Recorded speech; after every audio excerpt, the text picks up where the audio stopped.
Foto ini, dan ini menjadi bukti betapa masifnya serangan-serangan Israel di jalur Gaza.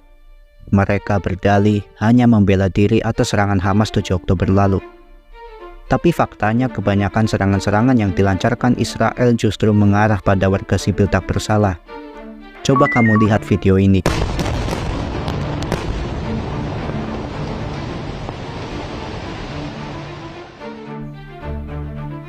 Roket-roket Israel menggempur rumah sakit. Akibat konflik Israel-Palestina yang kembali memanas itu, 13.000 orang menjadi korban jiwa. Perserikatan bangsa-bangsa yang seharusnya menjadi penengah malah diam saja. Lantas, mengapa PBB sampai sekarang tidak bisa mengatasi konflik tersebut?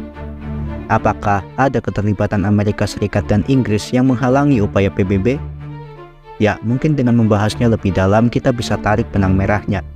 Oke, tanpa berlama-lama, langsung saja siapkan kopi atau tehmu dan selamat menikmati sajian sejarah dari kami.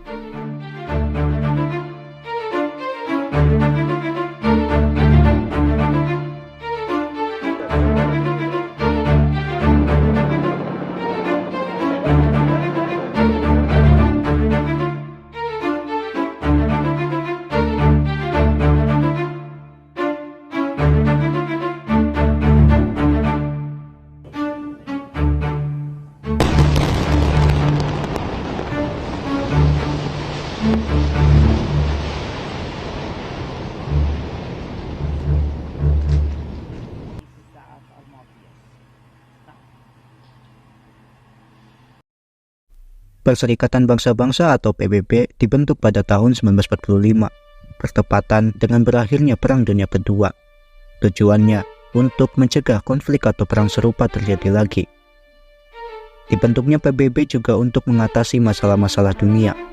Maka dibentuklah 5 organ utama PBB, yakni Majelis Umum, Dewan Keamanan, Dewan Ekonomi dan Sosial, Mahkamah Internasional, dan Sekretariat PBB.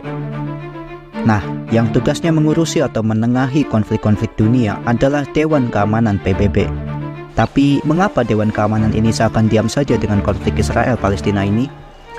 Jawabannya, ada 5 negara besar yang punya hak veto atau hak istimewa di balik Dewan Keamanan PBB, yakni Amerika Serikat, Inggris, Prancis, Cina, dan Rusia. Nah, dengan memiliki hak veto ini, suatu negara jadi punya kuasa untuk menolak atau membatalkan suatu resolusi yang diajukan di Dewan Keamanan PBB. Contohnya ketika Rusia menginvasi wilayah Crimea pada tahun 2014.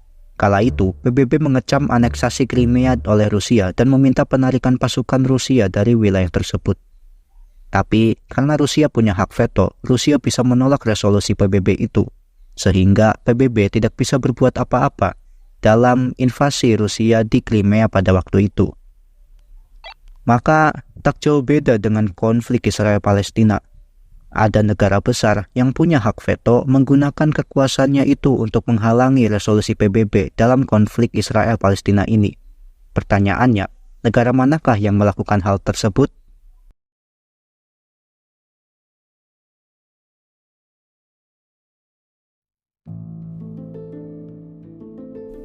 Pada hari Senin tanggal 6 November lalu, Dewan Keamanan PBB menggelar sidang tertutup.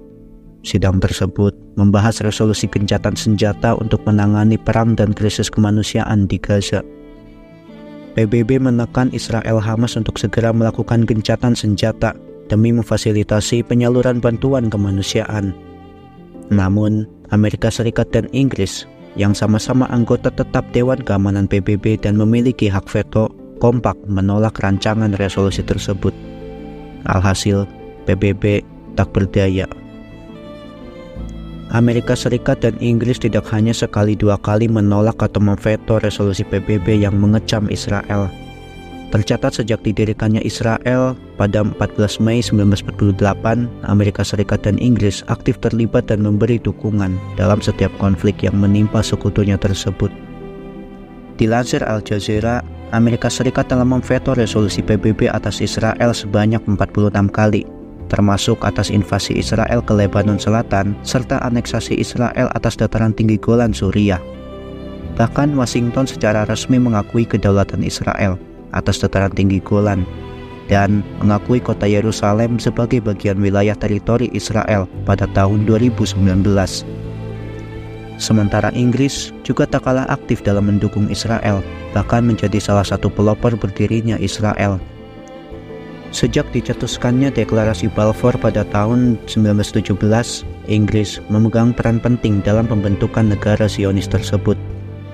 Setelah dibacakannya proklamasi kemerdekaan Israel pada 14 Mei 1948, keesokan harinya Israel langsung melakukan genosida dan pengusiran warga Palestina, yang tindakan tersebut disponsori oleh Inggris. Sampai sini dapat ditarik kesimpulan bahwa keterlibatan dua negara besar tersebut memiliki pengaruh signifikan pada kondisi konflik Israel-Palestina dari dulu hingga saat ini.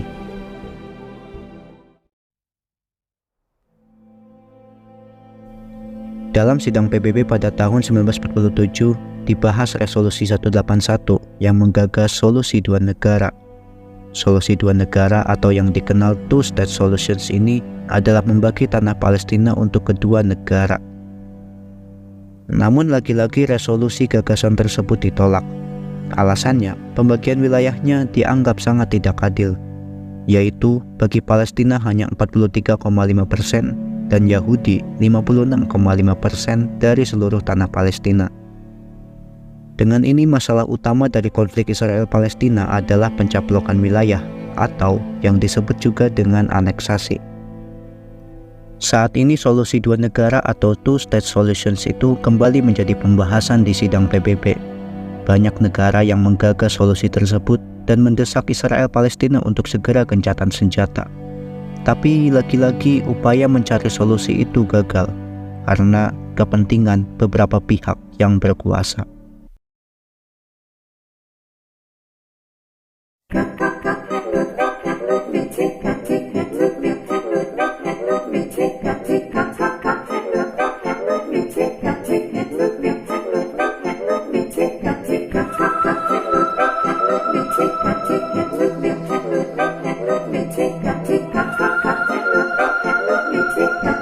Look